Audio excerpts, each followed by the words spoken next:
Ya mau kejadian ini. Kamu pulang lagi. Itu kapan udah dijadikan? Nasib Pilue ditawari jadi buzzer partai, malah disetubuhi saat mens hingga disekap Ketua PSI Jakbar. Nasib pilu dialami wanita berinisial W, 29, yang menjadi korban pelecehan dan melaporkan Ketua PSI DPD Jakarta Barat, Antoni Norman Lianto ke polisi. Pelaporan ini terkait dengan dugaan pelecehan hingga pemerkosaan yang dilakukan oleh Antoni Norman. Awalnya, W melamar ingin menjadi buzzer partai untuk Partai Solidaritas Indonesia, PSI. Pelecehan terjadi setelah sehari dirinya ditawari kerja jadi buzzer. Dengan rasa trauma mendalam yang masih dialaminya, W mencoba memberanikan diri bersuara atas peristiwa memilukan yang dialaminya. W berkenalan dengan Antoni ketika melamar sebagai buzzer PSI. Perempuan asal Solo, Jawa Tengah itu memang saat itu membutuhkan pekerjaan untuk membiayai kehidupannya di perantauan. Apalagi branding PSI sebagai partai anak muda, membuatnya mantap menjadi bagian dari PSI. Tanggal 29 November saya disuruh datang untuk ke Kopdarwil PSI dan di tanggal 4 Desember 2023 saya ditawari jadi buzzer atau prajurit media sosial untuk meningkatkan elektabilitas.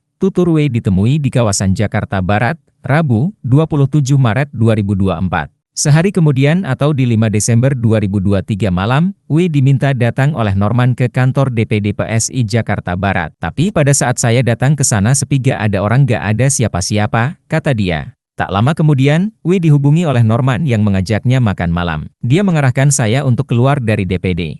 Saya diarahkan ke tempat lain, saya di-drop di Indomaret dengan alasan suruh cari makan dulu karena ada makanan rekomendasi yang enak yang dia tahu. Tapi pas sampai sana saya dijemput sama pelaku, bukan balik ke DPD untuk urusan pekerjaan, saya malah dibawa kabur ke rumahnya, papar W. Di rumah pelaku itulah, W mengaku diruda paksa dengan penuh paksaan oleh Norman.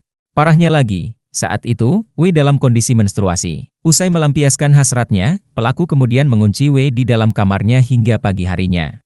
W sempat melihat seperti ada kamera yang terpasang di dalam kamar tersebut. Ia menduga Norman sengaja memasang kamera itu untuk mengancam korban agar tak melaporkan ruda paksa tersebut. Saya mau coba kabur lewat jendela tapi diteralis besi. Saya minta tolong lepasin tapi gak dibukain pintunya, kata dia. Sempat diintimidasi. W mengaku sempat mendapat tindakan intimidasi tepatnya pada tanggal 7 Desember 2023, atau 2 hari setelah pelecehan tersebut. W bercerita, kala itu sejumlah anak buah Norman memintanya menandatangani surat pernyataan bahwa tidak pernah ada pelecehan yang dilakukan Norman kepada W. Padahal, W merasa belum pernah bercerita pada siapapun terkait peristiwa pelecehan yang dialami.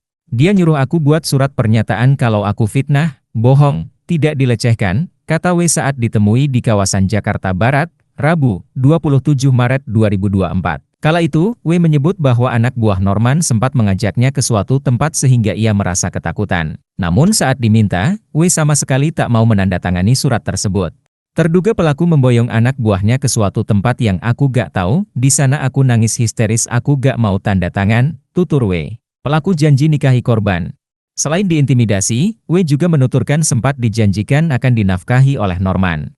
Hanya saja, syaratnya W tidak membongkar pelecehan tersebut kepada siapapun. Dia janjiin aku buat jualan, buat modal jualan online, terus HP baru, terus dikasih tiap bulan, sebutin aja angkanya berapa, dia minta nomor rekening, ujar W. Download Tribun X sekarang. Menghadirkan lokal menjadi Indonesia.